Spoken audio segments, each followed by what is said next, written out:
السلام علیکم ورحمۃ اللہ وبرکاتہ۔ اعوذ باللہ من الشیطان الرجیم، بسم اللہ الرحمن الرحیم۔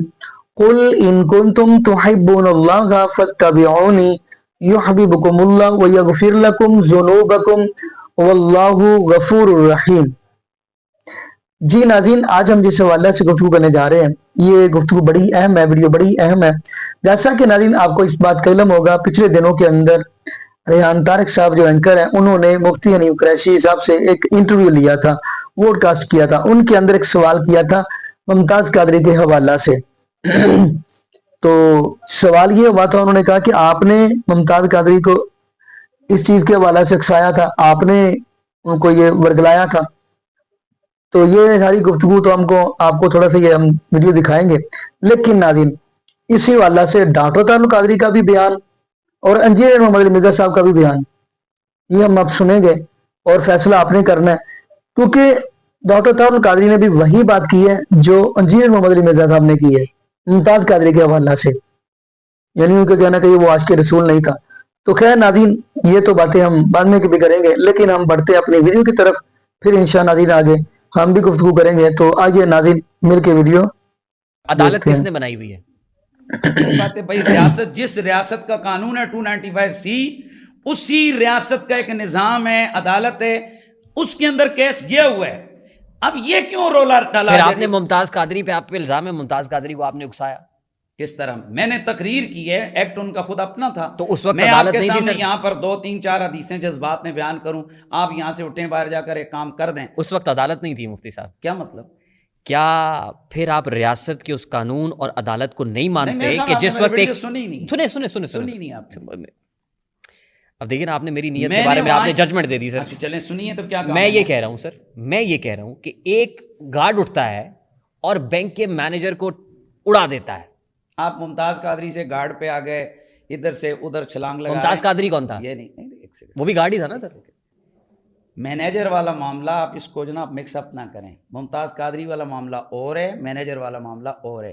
ممتاز قادری جو ایشو ہے اس وقت کے گورنر کے حوالے سے 500 مفتیوں کا فتویٰ ہے کہ حضرت صاحب جو ہے نا وہ فارغ ہو گئے ہیں، جس کے بعد ملک کے اندر آپ لوگوں کو نہیں یاد کہ آئپ کھڑی ہوئی؟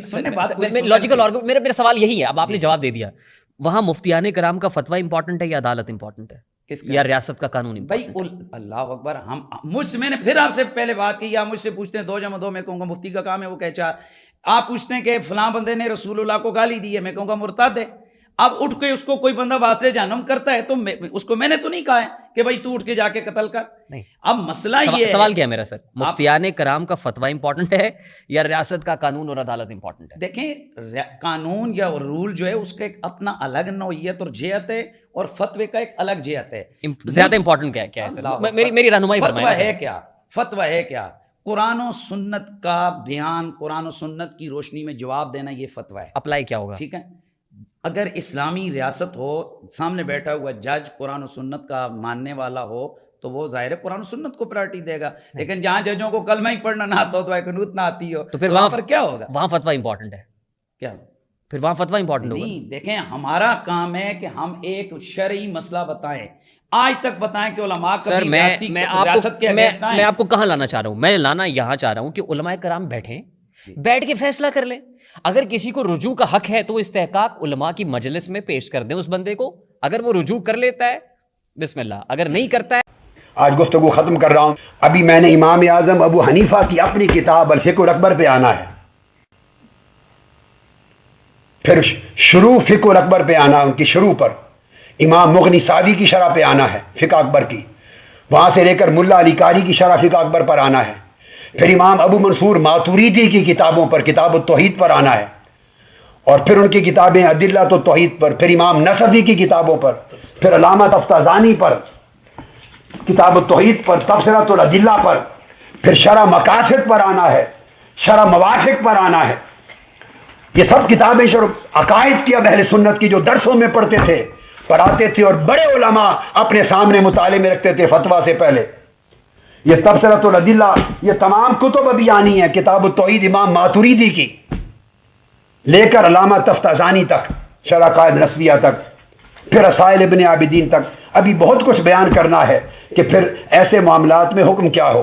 میں چاہتا ہوں کہ ایک مسئلہ چونکہ شروع ہوا اور اس طرح بیان کر دوں کہ پھر صدیوں تک یہ سارا دھندا کلیئر ہو جائے.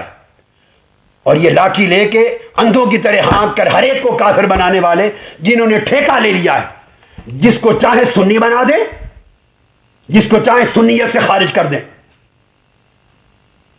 ان سے پوچھیں کس نے ٹھیکہ دیا ہے آپ کو؟ ایک مسجد کے امام ہیں, تنخواہ لینے والے امام, اور آپ پر 100 اثرات متاثر کر سکتے ہیں. ہم نے ساری زندگی دیکھا ہے, ساری زندگی دیکھا ہے. پیسہ آپ پر اثر انداز ہوتا ہے, زور آپ پر اثر انداز ہوتا ہے, سرکاری منصب آپ پہ اثر انداز ہوتے ہیں, چل چلاؤ عوام کا شور شرابہ آپ پہ اثر انداز ہوتا ہے.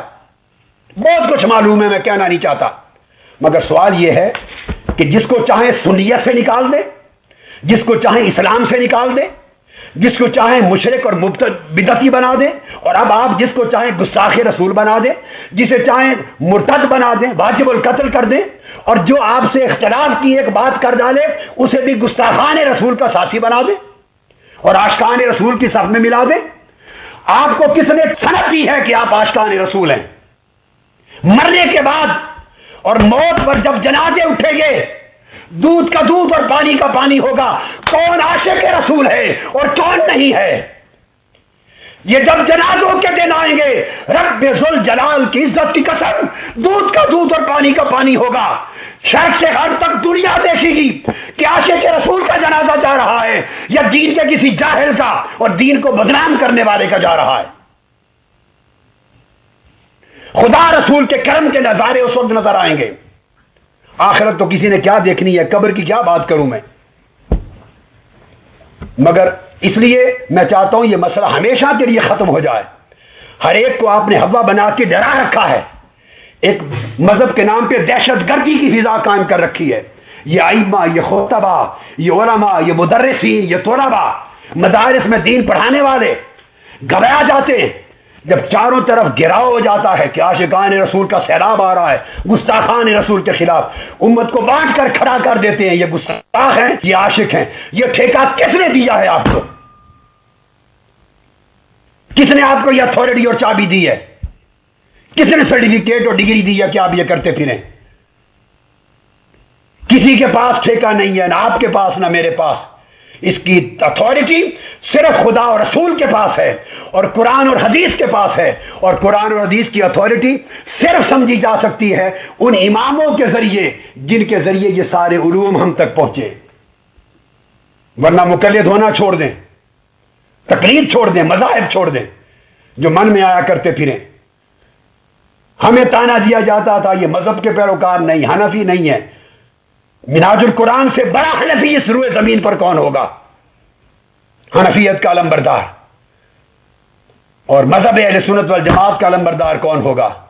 صرف بات یہ ہے کہ جب دلیل کی, عقل کی, اصول کی, قواعد اور ضوابط کی بات ہو تو آپ کو چپتی ہے, چونکہ آپ نہ کسی قاعدے کو جانتے ہیں, نہ ضابطے کو جانتے ہیں, نہ شریعت کو, نہ کتب فقہ کو, نہ کتب عقائد کو, نہ تفاسیر کو, نہ کچھ پڑھا ہے, نہ پڑھنا چاہتے ہیں. الا ماشاء اللہ چند علماء کے سوا جو اس اہل ہیں وہ دباؤ میں آ جاتے ہیں. ان کا پرابلم یہ ہے کہ پھر وہ فیس نہیں کر سکتے سچویشن کو, کہ جب دمادم ہو جاتا ہے نا ماحول میں, دمادم وہ سیاسی مسئلہ بن جاتا ہے, پر وہ سمندر آ جاتا ہے. جب لوگوں کو آپ نکال کے باہر لے آتے ہیں, نعرہ بازی ہو جاتی ہے, تو فیس کرنے کے لیے ایک جرت چاہیے. وہ جرت ہر ایک میں کہاں؟ سب ڈرامہ بازی چل رہی ہے. وہ دیکھ لو, وہ نمک حرام ممتاز قادری جس کی ڈیوٹی تھی کہ تو گورنمنٹ کا ملازم ہے, تجھے بڑا عشق چڑھا ہوا ہے نا جعلی قسم کا. یہ جعلی میں اس لیے کہہ رہا ہوں کہ چشتی رسول اللہ, تھانوی رسول اللہ والے کے اوپر کبھی نہیں چڑھیں گے. تو بھائی تو اپنی نوکری سے استعفیٰ دے اور پھر جو تو نے کرنا کر, اپنے انجام کو پہنچ. نوکری کے اندر رہتے ہوئے نمک حرامی کرنا. کیا سیدنا عمر رضی اللہ تعالیٰ عنہ جو غزوہ بدر کے قیدیوں کے قتل کرنے کے حامی تھے, لیکن نبی علیہ السلام اور حضرت ابوبکر کی شفقت کی وجہ سے وہ لوگ بچ گئے اور بعد میں وہ رضی اللہ عنہ بھی بن گئے. سہیل ابن عمرو اور کئی لوگ تو کیا سیدنا عمر نے غداری کی اپنے نبی کے ساتھ کہ وہ ان کو خود قتل کر دیتے؟ انہیں پتا تھا اس طرح نہیں ہوتا. یہ لوگ نمک حرامی کرتے ہیں, گورنمنٹ انہیں تنخواہیں دیتی ہے اور یہ لوگ نمک حرامی کر کے کہتے ہیں جی ہم عشق رسول. بھائی عشق رسول حضرت عمر نے کیوں نہیں پورا کیا؟ وہ بھی غزوہ بدر کے قیدیوں کو قتل کر دیتے. لو سامو مولویوں تواڈے مرے ہوئے بابے بھی زندہ ہو جان نا, تواڈے سارے بزرگان بے دین, سارے علماء کرائم انجینئر صاحب کے دلائل کا جواب نہیں دے سکتے. حضرت عمر نے کیوں نہیں غداری کی اپنے نبی کے ساتھ کہ غزوہ بدر کے قیدیوں کو قتل کر دیتے؟ تمہارے نمک حرام ممتاز قادری جتنے ہیں, یا یہ کوئٹہ کا وہ جو پولیس آفیسر, یا عمر کوٹ کے اندر جو بیٹھے ہوئے ہیں حرام خور پولیس آفیسر, جن کو تم لوگ جو ہے وہ ہار میں نہ آ رہے ہو, یہ نمک حرامی کر رہے ہیں. ان لوگوں کو پکڑ کے نا سریعام سزائیں دینی چاہیے. یہ بچے پیدا کر رہے ہیں نمک حرام بچے, اور ان کی نمک حرامیوں کا فائدہ کون اٹھاتا ہے؟ چندہ خور مولوی. وہ چندے اکٹھے کریں گے. یار خادم رضوی کے 2 بیٹے ہیں, انہوں نے تو کبھی غازی علم الدین بننے کی کوشش نہیں کی. ہاں اگر کہتے ہیں نا کوئی بندہ کو نہیں, لسٹ میں تو دینا ماں. ہاں آپ کے اعلیٰ حضرت نے سارے دیوبندی اور اہل حدیثوں کو گستاخ رسول ڈکلیئر کیا ہوا ہے, مرتد ڈکلیئر کیا ہوا ہے, واجب القتل ڈکلیئر کیا ہوا ہے احکام شریعت کے اندر. تو بسم اللہ کرو, کراچی تو شروع ہو جاؤ, کروڑوں دیوبندی ہے جے. یہ میں تفنن کے طور پر اور پھکی کے طور پر, اینٹی وینم کے طور پر الزامی بات کر رہا ہوں. اے نہ ہے کہ شروع ہی ہو جان کدھر, ویسے نہیں جو ہوندے ڈردے جے ایک دوے کو. دویا نے اپنی فرینچائز سجائی ہوئی نے, انفی بریلوی تے انفی دیوبندی, اور دوسری طرف دیوبندیوں نے المحند میں بریلویوں کو شیطانی گروہ ڈکلیئر کیا ہوا ہے. تو ٹھیک ہے بسم اللہ کرو, پھر مکاؤ گروہ. چڑھتے ہیں وام الناس کے اوپر. تو آج تک کسی مولوی کے بیٹے نے غازی بننے کی کوشش بھی نہیں کی. ہو سکتا ہے تجھے کہو کامیاب نہیں ہوئے, کوششیں دیکھیے کسی نے نہیں کی. شروع سے لے کے ابھی تک غازی علم الدین سے شروع ہو جائے تو اڈے سارے دن تھر مولوی, سارے دن تھر بزرگان دین ادو زندہ سنجے جدوں نے یہ کام کیتا ہے. 1929 میں اس نے ایکسٹرا جوڈیشل ایکٹیویٹی کی تھی. ہم تو اس کو بھی درست نہیں سمجھتے, قانون نہیں آپ ہاتھ میں لے سکتے. اس وقت یہ سارے بزرگان دین زندہ تھے, کسی کا بیٹا نہیں سامنے آیا. بعد میں ان کی آپ باتیں سنیں, وہ ڈاکٹر اقبال کی بھی آپ کو ملیں گے جی, انہوں نے کہا ترخاڑا دا منڈا نمبر لے کے ڈاکٹر صاحب تسی کے پہ کرتے سو سب اللہ کے بندو چھوڑ دو, مزے لیتے ہیں یہ.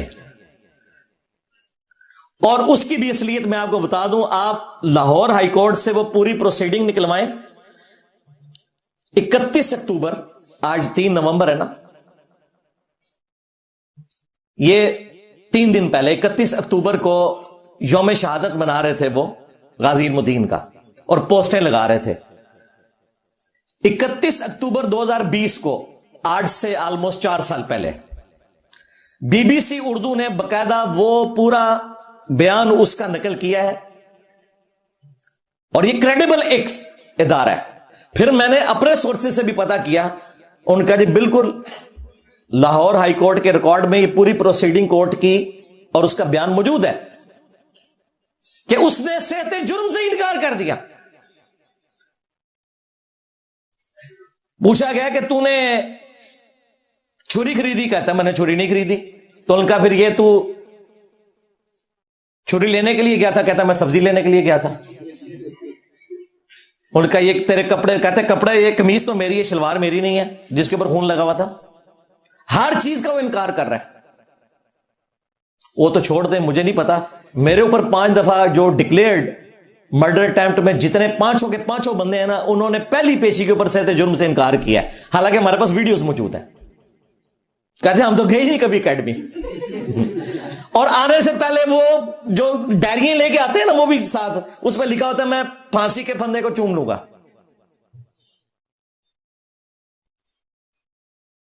تو یہ مولویوں کے بچے کیوں نہیں سامنے آتے؟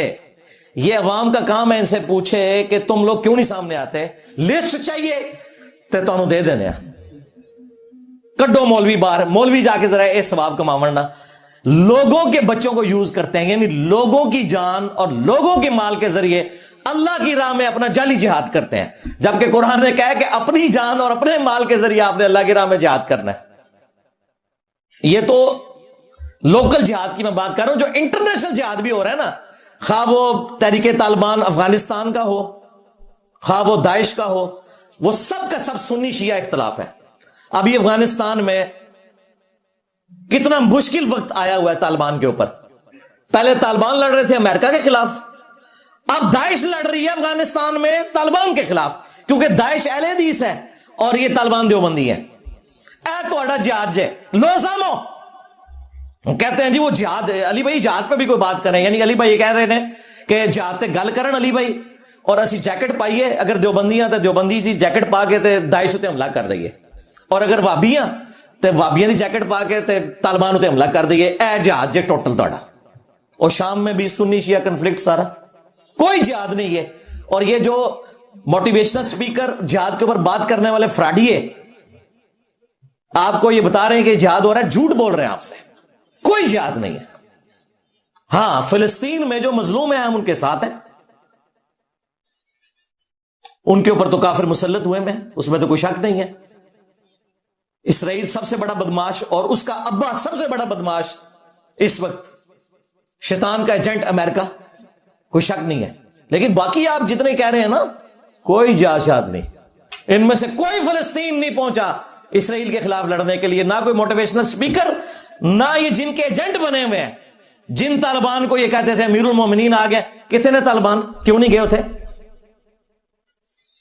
ہمیں تو بتایا گیا تھا کہ جس دن افغانستان آزاد ہوگا نا, ایک بریگیڈ جو ہے نا کشمیر آزاد کرانے کے لیے جائے گی اور ایک فلسطین آزاد کرنے کے لیے. او میں کہتا خدا دا نہ ہٹے یار, ٹوٹل پشتون موومنٹ ہے, وہ تو اسلام کا کوئی لینا دینا ہی نہیں, پشتون موومنٹ تھی وہ. تو یہ سارے کا سارا تماشا چل رہا ہے. یہاں پہ بھی یہ جو جہاد اور قتال کے نام کے اوپر اور جو توہین مذہب کے نام کے اوپر مسلمانوں کو قتل کر رہے ہیں, آئے دن واقعات آپ دیکھ لیں. سری لنکن کا قتل ہوا ایک سٹیکر کے اوپر جس کا کوئی لینا دینا ہی نہیں تھا, اس بیچارے کو پتہ ہی نہیں تھا. اس کے بعد جڑا مالا میں درجنوں چرچ انہوں نے جلائے. پھر سوات انسیڈنٹ ہوا, سرگودا میں ہوا, کوئٹہ میں ہوا. اور یہ جو عمر کوٹ والا ہے, پہلی دفعہ میں سندھیوں کو سلام کہتا ہوں کہ انہوں نے جرأت دکھائی ہے اور وہ پبلکلی باہر نکلے ہیں اور ان نمک حرام پولیس آفیسرز کو انہوں نے ایکسپوز کیا ہے کہ یار وہ بندہ, اس بیچارے نے کوئی توہین نہیں کی ہوئی تھی. اس نے تو آ کے خود بتایا جی کافی عرصے سے میرا فیس بک ہیک ہوا ہے, اس کا کچھ کریں. اور اس نے گرفتاری بھی دی ایک پیپلز پارٹی کے منسٹر کے کہنے کے اوپر, لیکن انہوں نے پولیس مقابلے میں مروا دیا. یہ اسٹیبلش ہو چکا ہے, یہ پولیس کی اپنی فائنڈنگ ہے. ہمیں ان لوگوں کا انجام بھی دکھایا جانا چاہیے نا, ٹی وی میں رپورٹ ہونا چاہیے کہ ان حرام خوروں کے ساتھ, نمک حرامی کرنے والوں کے ساتھ جوڈیشری نے کیا کیا. یہ زومبیز جو ہم پہ مسلط کیے ہوئے ہیں اور پاکستان کو رہنے کے قابل نہیں چھوڑا ان لوگوں نے.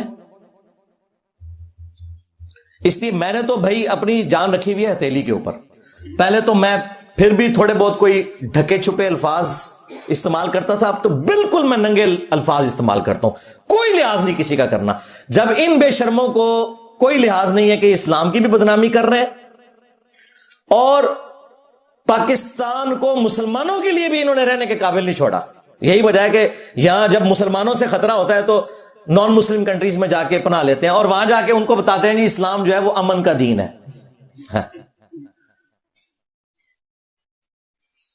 اگو گورا پوچھ لوے کہ جناب امن ہے تو اتنے کے لین آئے ہو, پھر اتنے ہی جاؤ نا جتھے ہے اسلام دا قلعہ, تو منہ اڑ کے بہ جاؤ گے.